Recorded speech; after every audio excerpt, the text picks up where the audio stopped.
Olá pessoal, tudo bem com vocês? Continuando então o nosso curso de Metabolismo, Integração e Regulação Metabólica, eu sou o professor Wesley e hoje nós vamos trabalhar com o metabolismo de lipídios. Essa é a aula 12, mas hoje especificamente nós vamos trabalhar com catabolismo de triacilgliceróis, também chamado de triglicerídeo ou triglicérido. Relembrando a aula de biomoléculas que também está aqui no YouTube, biomoléculas, no caso lipídios, o lipídio, gente, ele é formado basicamente por um glicerol, que é um tipo de álcool, e 3 ácidos graxos que vocês estão vendo aqui. Esse R significa que é uma cadeia carbônica que pode ter vários carbonos, diferenciando os diferentes tipos de ácidos graxos. São 3 ácidos graxos e um glicerol, dá origem ao triacilglicerol ou triglicerídeo, que é um tipo de lipídio que nós usamos para armazenamento e utilização energética. Assim, vamos fazer uma breve introdução sobre o metabolismo de lipídios. Olha que interessante. Comecemos assim. Os lipídios, então, gente, ele faz parte da nossa dieta e eles são absorvidos no intestino. E aquele sintetizado endogenamente, nosso corpo também sintetiza quando tem excesso de carboidratos ou proteínas, eles são distribuídos nos tecidos por uma proteína específica chamada lipoproteína plasmática. Então, quando nós nos alimentamos, e esse lipídio vai para a corrente sanguínea, na corrente sanguínea ele é transportado por uma lipoproteína específica, que nós vamos falar dela na nossa última aula de metabolismo de lipídios, para usar ou armazenar. Também, quando nós vamos usar esses lipídios, esses ácidos graxos, essas moléculas, também são transportadas por essa lipoproteína plasmática. É interessante falar que nosso corpo faz 20% do corpo nosso é formado de lipídios. Os triacilgliceróis, forma de armazenamento de excesso de nutrientes, ou seja, se você se alimenta demais de lipídios, carboidrato ou proteínas, invariavelmente ela vai ser armazenada na forma de quem? De triacilgliceróis, aonde? Pode estar no fígado e normalmente no tecido adiposo. Ele é armazenado na forma chamada de anidra no tecido adiposo. Nos vertebrados, o armazenamento das reservas lipídicas é feito especialmente no tecido adiposo, como acabo de falar a vocês. Aqui nós temos, a exemplo, um tecido adiposo mostrando, cada célula, cada branco desse aqui é uma célula com grande parte do seu citoplasma ocupada por lipídios. Vale salientar que os triacilgliceróis são acumulados no citossol da célula. Uma única gota corresponde a 95% do volume da célula, como mostra aqui na figura. Essa parte amarela é o lipídio sendo armazenado no citoplasma da célula, e eu tenho outra parte da célula que é a parte relacionada com o metabolismo. É interessante você notar aqui que há uma vantagem em armazenar lipídios. Por que é interessante armazenar de lipídio? No decorrer da evolução foi selecionado esse sistema para armazenar, porque os lipídios, quando são degradados, ele consegue gerar 2 vezes mais energia do que os carboidratos. É bom também observar que o carboidrato pode fazer ligação de hidrogênio com a água, e dessa forma, se nós armazenássemos muito carboidrato, não lipídios, como forma de energia, 1 grama, para você ter uma ideia, 1 grama de glicogênio absorve 3 gramas de água. Logo, 75 kg de glicogênio absorveria 112,5 kg de água. Então isso não seria interessante em termos de osmolaridade para o nosso corpo. Portanto, uma reserva constituída por glicogênio, com a mesma quantidade de energia contida em 15 kg de triacilgliceróis, corresponderia a cerca de 150 kg. Ou seja, um indivíduo, em vez de 70, pesaria 220 kg. Os lipídios reduzidos tem um potencial de produzir maior quantidade de energia. Vamos deixar claro que ele produz muita energia porque os lipídios são muito reduzidos. O que é reduzido? Ele, no decorrer da sua formação, ele recebe muito íons de hidrogênio e prótons, o fazendo reduzir. Nós sabemos que recebe elétron e reduz, aquela historinha lá da química. Dessa forma, gente, olha que coisa legal isso aqui. A porção restante da célula, grande parte, é lipídio, mas a porção restante, embora pequena, desempenha funções essenciais. Por quê? A parte que não é lipídica desempenha uma função como um órgão endócrino ativo. Ele sintetiza vários hormônios peptídeos chamados de adipocinas, que incluem quem? Quem são esses hormônios produzidos pelo tecido adiposo, pela célula, que comporta-se como um órgão endócrino? Pode ser produzido lá leptina, adiponectina e resistina. São lipídios importantes, tá? Que regula essa massa de lipídio no nosso corpo. A secreção desses peptídeos altera quem? A massa do tecido adiposo, aumentando ou diminuindo. O tecido adiposo está claramente envolvido na etiopatogenia, tanto relacionado com a obesidade quanto a chamada caquexia. O que seria isso, Wesley? Enfraquecimento do corpo, né? Bem comum com pessoas que têm cânceres, né? Além de diabetes e doença cardiovascular. Então eu posso falar que o tecido adiposo pode estar envolvido com algumas patologias como doenças cardiovasculares, diabetes, tá? Obesidade, dentre outras. Bom, atenção, você vem estudando comigo metabolismo, você estudou comigo o metabolismo de carboidrato, nós vimos várias rotas metabólicas. Vimos que no final, nós temos, quando você está falando de catabolismo, sendo carboidrato ou glicose, é produzir acetil-CoA. E esse acetil-CoA vai para o ciclo de Krebs, onde vai ser oxidado, né, e reduzindo várias coenzimas como NADs e FATs, que serão utilizados na cadeia respiratória para produzir ATP. Você também viu, no decorrer dos nossos estudos, que proteínas, o metabolismo de proteínas também é o mesmo. Nós ainda vamos estudar isso com mais clareza. Agora veja, repare para essa parte aqui, ó, lipídios. Os lipídios são quebrados, então, os seus ácidos graxos produzem quem? Acetil-CoA, e esse acetil-CoA também vai ser degradado no ciclo de Krebs. Então, invariavelmente, todas essas biomoléculas no decorrer da sua degradação formam acetil-CoA.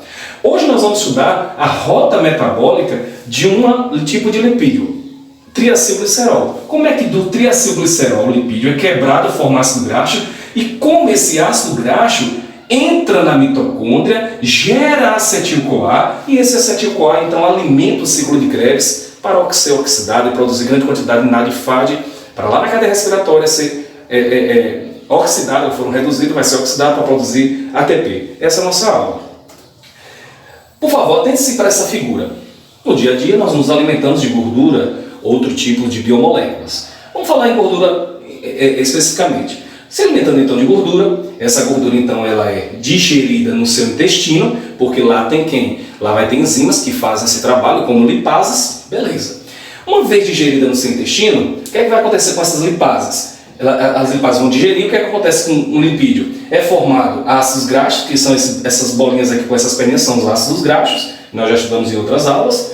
E esses ácidos graxos, então, ele atravessa a parede do intestino, e quando ele atravessa a parede do intestino, ele volta a formar triacilglicerol. E esse triacilglicerol é transportado em um grande aglomerado de proteínas e colesterol e triacilglicerol chamado quilomicron. Esse quilomicron, vocês estão vendo em azul aqui, transporta, então, esse triacilglicerol e colesterol no sangue. Chegando então no sangue, lá na corrente sanguínea, no endotélio, que é o tecido que reveste os vasos sanguíneos, existem enzimas que degradam esse triacilglicerol. Então ele vai passando nos tecidos e liberando triacilglicerol quando a necessidade fisiológica do corpo. Mas no tecido adiposo, esse ácido graxo entra no tecido adiposo, porque ele já foi degradado aqui no endotélio, e lá no tecido adiposo reconstitui de novo o triacilglicerol, onde ele vai ser armazenado. Quando for necessário, você tem uma demanda muito alta de energia, esse triacilglicerol do tecido adiposo, ele é degradado por um conjunto de enzimas, né? E liberado para a corrente sanguínea, para fígado, músculo, órgãos que necessitam, ou tecido, ou sistema que necessita de uma demanda muito alta de energia. E quando ele é transportado assim, existe uma proteína chamada albumina, que facilita esse transporte para levar para o tecido, por exemplo, muscular estriado esquelético. Tá? Então aqui é uma imagem mostrando a digestão, transporte e armazenamento, mas também falei o processo inverso. Hoje nós vamos trabalhar como o tecido adiposo então, é degradado, degrada os lipídios, né, para liberar para outros órgãos, catabolismo então de lipídio de triacilglicerol. Então vamos falar de degradação dos triacilgliceróis. Veja que interessante, gente. Ó. Atente aqui, por favor. Durante mais de 2 décadas, acreditava que a degradação dos lipídios do triacilglicerol era restrito somente a um tipo de enzima chamada lipase hormônio sensível. Mas, em 2004, foi evidenciado que existe 3 tipos de enzimas relacionados com a degradação dos triacilgliceróis. A primeira enzima, o que é que ela faz? Vou falar as 3, o que é que elas vão fazer aqui, depois eu mostro a imagem. A primeira enzima ela faz o quê? É uma enzima chamada lipase de triacilglicerol do adiposo, o ATGL. Essa enzima catalisa a hidrólise de quem? De triacilglicerol em ácido graxo de acilglicerol. Como assim, Wesley? Não tem 3 ácidos graxos? Se tirei um, por isso que ficou diacil. Então fez a primeira retirada. Tinha 3 ácidos graxos, só ficou um do triacilglicerol. A segunda enzima, chamada lipase hormônio sensível, HSL, remove o outro ácido graxo. Então só tinha 2, agora só ficou um. Convertendo então em monoacilglicerol. E por último, a terceira enzima remove o último ácido graxo, que é chamada a enzima monoacilglicerol lipase, atua removendo o último ácido graxo e formando glicerol. Acompanhe comigo aqui a imagem, olha como é simples, ó. Eu tenho aqui um tecido adiposo, essa bolinha aqui, gente, é como se fosse uma vesícula, como se fosse uma organela, tá cheia de lipídios e ela vai ser degradada. Essa pequena gotícula que tem aqui de gordura, ao redor dela tem vários fosfolipídios em vermelho, tá? E também, repara que nela também tem em amarelo aqui, um tipo de estrutura chamada perilipina, que ajuda na degradação, contribui na degradação desses lipídios que estão aqui, esses ácidos graxos que se encontram aqui. Como é que ocorre então, Wesley? Veja como é simples, ó. A primeira enzima, chamada lipase de triacilglicerol do adiposo, ela faz o quê? Pega o triacilglicerol e remove o primeiro ácido graxo. Removeu o primeiro ácido graxo. Formou agora quem? 2 diacilglicerol. Isso tudo aqui nessa bolinha ocorrendo simultaneamente. A segunda enzima, chamada lipase hormônio sensível, vai remover o segundo ácido graxo. Agora ficou um monoacilglicerol. E a terceira enzima, monoacilglicerol lipase, remove o terceiro ácido graxo e também libera o glicerol. Nesse momento, tudo está ocorrendo no citoplasma. Tá? No citoplasma. No final, eu passo a ter um glicerol e 3 ácidos graxos. Como é que eu faço agora para metabolizar isso lá no adipócito? Olha como é que ocorre. Ou no adipócito, ou no fígado, ou no tecido adiposo, né? Ou no esquelético. Vamos ver primeiro o glicerol, como ele é metabolizado. O glicerol é bem simples. O glicerol pode ocorrer isso no fígado ou no próprio tecido adiposo. Olha o que acontece com ele. O glicerol, então, através de uma glicerolquinase, com auxílio do ATP, tá? É convertido em glicerol 3-fosfato. Então, eu fosforilei o glicerol. É uma reação, com certeza, termodinamicamente não favorável, por isso que o estudo utilizou o ATP. Na sequência, o glicerol 3-fosfato é convertido em dihidroxacetona-fosfato por uma enzima chamada glicerol 3-fosfato desidrogenase. Então, nesse caso, eu hidrogenizei o NAD. Então, eu tirei hidrogênio do glicerol 3-fosfato para formar o dihidroxacetona-fosfato. Formei NAD reduzido. Esse dihidroxacetona-fosfato entra na via glicolítica e, através da gliconeogênese, que nós já estudamos em aula anterior, forma glicose. E já deu o destino do glicerol. Falta dar agora o destino de quem? Dos ácidos graxos, que são diferentes tipos de ácidos graxos. Mas vamos dar o destino. O destino do ácido graxo é muito simples, gente. Didaticamente eu posso dividir assim, ó. O ácido graxo eu posso utilizar no fígado ou nos músculos. Como é que eu vou utilizar então? A degradação de ácido graxo passa por 3 fases: ativação, transporte e oxidação. Vamos ver a degradação de ácido graxo, nesse caso, primeira ativação, que ocorre ainda no citoplasma, hein? O que é que ocorre? Como ocorre isso? É bem simples. Uma enzima que está na membrana externa da mitocôndria, chamada acil-CoA-sintetase, né? Sintetase porque usa ATP no processo, pega o ácido graxo e reage com o ATP, quebrando 2-fosfato do ATP. Junto com uma coenzima, formam o acil-CoA, ligação tioéster rica em energia. Libera AMP, porque liberou 2-fosfato, né? E formei o acil-CoA. Acabo de ativar o ácido graxo. Ele já agora está pronto para entrar na mitocôndria, onde ele vai ser degradado. Mas não é muito fácil a entrada, não. Veja que eu passei para a ativação, agora eu vou para o transporte. Como eu transporto agora esse acil-CoA para dentro da mitocôndria? É bem simples, gente. Olha só. Existe na membrana externa da mitocôndria, mas também na matriz mitocondrial, lá dentro da mitocôndria, um tipo de substância chamada carnitina, que é um derivado de aminoácido. Essa carnitina, então, que eu estou mostrando aqui, ó, essa carnitina, então, ela, através de uma enzima que está aqui na membrana externa da mitocôndria, chamada de carnitina aciltransferase 1, Reage o acil-CoA com a carnitina. Então essa enzima que está aqui na membrana reagiu agora com quem fez a reação do acil-CoA com a carnitina. Então a carnitina agora conseguiu transportar o acil para a parte da membrana, o espaço intermembrana da mitocôndria, e lá para entrar agora para a parte de mitocôndria, para a membrana interna, existe uma translocase que transloca essa carnitina com acil, né, carnitina acil-CoA, para dentro da matriz mitocondrial. Chegando na matriz mitocondrial, uma outra enzima chamada carnitina aciltransferase 2 tira a carnitina do acil e libera o ácido graxo intacto, né? O ácido graxo não, o acil-CoA intacto para ser degradado. Então percebe-se que a degradação do ácido graxo que está na forma de acil-CoA ocorre na mitocôndria. Então, na mitocôndria, além de ocorrer lá que nós estudamos o ciclo de Krebs, ocorre essa degradação. Qual é o próximo passo? Oxidação. A oxidação vai ocorrer no ciclo de Lynn lá na mitocôndria, do ladinho do ciclo de Krebs, ou ciclo da beta-oxidação. Como é essa reação? Mas não precisa decorar isso tudo, gente, mas o que você precisa saber é, eu tenho um acil-CoA aqui, vamos dizer que eu esteja aqui com 14 carbonos. Cada volta, entre aspas, que ocorre aqui é liberado um acetil-CoA com 2 carbonos. Então, se eu tinha 14 carbonos, a primeira volta que eu dei aqui, finalizei aqui, eu libero 2 carbonos e sobra um acil-CoA agora com quanto? Com 12. Mais uma volta com 10 e assim sucessivamente. Vamos ver como isso ocorre? O acil-CoA, através de uma acil-desidrogenase, retira hidrogênio do acil-CoA, reduzindo o FAD e formando trans-delta-2-enóio-CoA.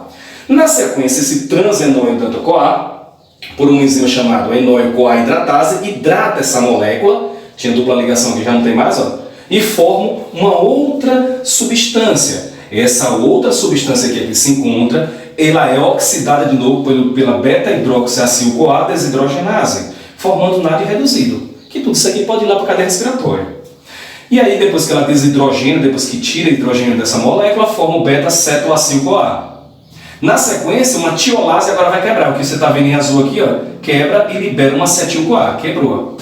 Liberou um acetil-CoA e outro CoA liga-se ao remanescente de acil-CoA que ali estava.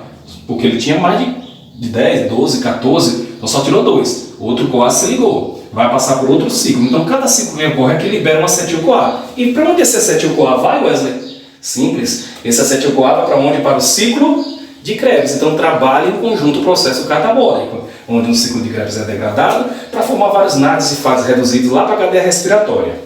Ok? Então, acabo de mostrar a você que o lipídio ele é degradado no citoplasma. Os ácidos graxos eles têm que entrar na mitocôndria, mas entra na mitocôndria da forma ativada, na forma de acil-CoA. E lá na forma de acil-CoA, através do ciclo de Lynn ou da beta-oxidação, forma acetil-CoA, que entra no ciclo de Krebs. Você vê que tudo está concatenado que a gente vem estudando.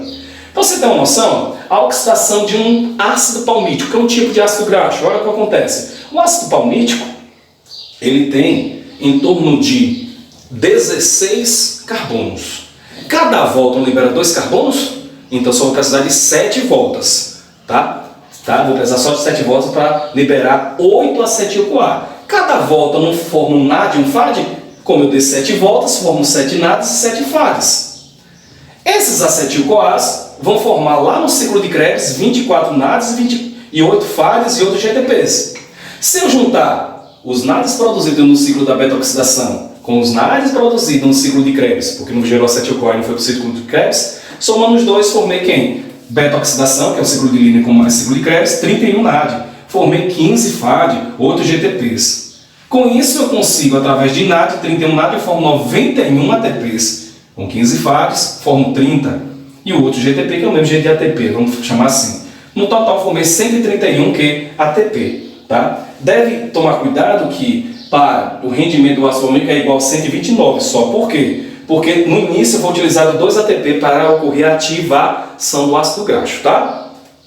Então, a oxidação também, gente, do ácido graxo pode ocorrer em outra organela. Especificamente aonde? No peroxissomos. Por que no peroxissomo? Olha aqui o exemplo de peroxissomos. Vai ocorrer, que ácido graxo oxida lá? Simples. No peroxissomos ocorre quem? Lá ocorre com ácido graxo que tenha cadeia carbônica maior do que 20 carbonos, né? Então, aquelas cadeias de ácido graxo muito longo, tem que ser encurtada onde? Lá no peroxissomos, tá? Ácidos graxos ramificados, nós vamos ver o metabolismo mais à frente, ácido graxo dicarboxilado e síntese de sais biliares. Veja que interessante, não importa, mesmo ocorrendo o metabolismo de ácido graxo lá no peroxissomo, vai formar acetil-CoA. E esse acetil-CoA invariavelmente vai para a mitocôndria para o ciclo de Krebs. Tá? Veja que interessante como ocorre isso no peroxissomo. Olha como é bem simples. Ó. Lá no peroxissomo, o acil-CoA vai formar aqui trans-delta-2-enol-CoA, como lá ocorre na mitocôndria. Só que lá tem uma enzima especial chamada acil-CoA oxidase, que entrega os hidrogênios para o FAD, como ocorre lá também no mitocôndria, formando FAD-H2. Só que esse FAD-H2 não vai para a cadeia respiratória, porque eu estou no peroxissomo.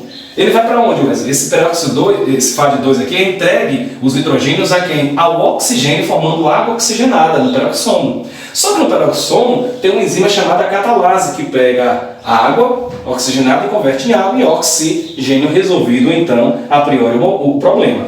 Depois dessa molécula aqui, trans-H2-enol-CoA, passaria por quantas fases, Wesley? 1, 2, 3. 3 enzimas para terminar a degradação e formar acetil-CoA. Só que no peroxissomo tem uma enzima multifuncional. Cada domínio tem a sua função. Só tem 2 passos até chegar à formação de acetil-CoA, que é utilizado na mitocôndria, lá no ciclo de Krebs. É interessante também notar que no metabolismo, aprendendo o metabolismo de ácidos graxos, nesse caso triacilgliceróis, existem algumas doenças graves causadas por defeitos genéticos relacionados à oxidação do peroxissomos. Então, no peroxissomos, há um defeito genético que às vezes não consegue transportar o ácido graxo para dentro do peroxissomo, não tem uma translocase. E que doença pode causar, Wesley? A doença é chamada de adrenoleucodistrofia ligada ao cromossomo X, a incidência de 1 para 15 mil na população que nasce, né? Manifesta geralmente na infância e tem consequências fatais. Resulta da deficiência de uma permease, que transloca, né, o acil-CoA, o ácido graxo, para dentro do peroxissomos. Consequência é o acúmulo de ácido graxo no cérebro, no córtex adrenal e nos testículos. O sistema nervoso central, havendo distribuição progressiva na baía de mielina, insuficiência adrenocortical e hipogonadismo. É interessante notar que durante décadas, 1800, foi testada terapia para essa doença, baseada em quem? Em usos de tipo de ácido graxo diferente, tá? Numa proporção de 4 para 1. Foi motivo até de um filme, o óleo de Lorenzo, né? Porque essa mistura foi chamada de óleo de Lorenzo, em homenagem a Lorenzo, que foi a primeira pessoa a testar isso aí, o primeiro paciente a testar. Esse tratamento, então, reduzia níveis plasmáticos de ácido graxo de cadeia muito curta. Entretanto, foi observado no final, com muito estudo, que isso não fazia muito efeito. Existe até um filme que eu aconselho a assistir. Outra síndrome é chamada Síndrome de Zellweger. Mutações em diversos genes relacionadas a biogênios do peroxissomo, ou seja, o indivíduo não produz adequadamente peroxissomos. E se não produz adequadamente, as características é grave problema do sistema nervoso, dos fígados, rins, levando à morte nos primeiros anos de vida. O mecanismo que relaciona essas alterações, a instalação de moléstia não é totalmente ainda conhecido. Nos vegetais, gente, a beta-oxidação do ácido graxo, né, a oxidação do ácido graxo, é feita em peroxissomo, mas também num sistema chamado glioxissomo. Quando é feito no glioxissomo, o acetil-CoA produzido, olha que interessante, pode ser convertido em glicose. Por isso que plantas conseguem fazer gliconeogênese de acetil-CoA, coisa que mamíferos não fazem, porque não tem glioxissomos, enzimas do glioxissomo para fazer esse trabalho. Então veja, você tem aqui ácidos graxos livres, entra numa organela chamada glioxissomo em vegetais, né? Forma acetil-CoA. Esse acetil-CoA então forma oxalacetato, citrato, isocitrato e succinato. O succinato então migra para a mitocôndria, formando fumarato, malato. Sai da mitocôndria o malato, forma oxalacetato e a partir desse oxalacetato, pela gliconeogênese em vegetais, forma hexose, no caso glicose e até sacarose. Então o acetil-CoA produzido no glioxissomo pode ser convertido em glicose graças à presença nessas organelas de enzima do glioxilato. Essas enzimas são ausentes em quem? Em animais, por isso são incapazes de utilizar, como eu falei, acetil-CoA, um composto de gliconeogênese. Outra forma também que nós oxidamos os ácidos graxos é no retículo endoplasmático. Então aqui eu tenho uma foto de microscópio eletrônico em retículo endoplasmático. Lá, no retículo endoplasmático, a reação é catalisada por enzimas pertencentes à família do citocromo P450, só que requer a participação de oxigênio, de NAD e segue a oxidação de ácido graxo normalmente. Tá? Então, o retículo endoplasmático liso também faz a oxidação de ácido graxo, mas precisa de quem? Do citocromo para o seu trabalho. Dessa forma, gente, eu agradeço pela atenção de vocês. Nós finalizamos nossa aula de metabolismo de ácidos graxos.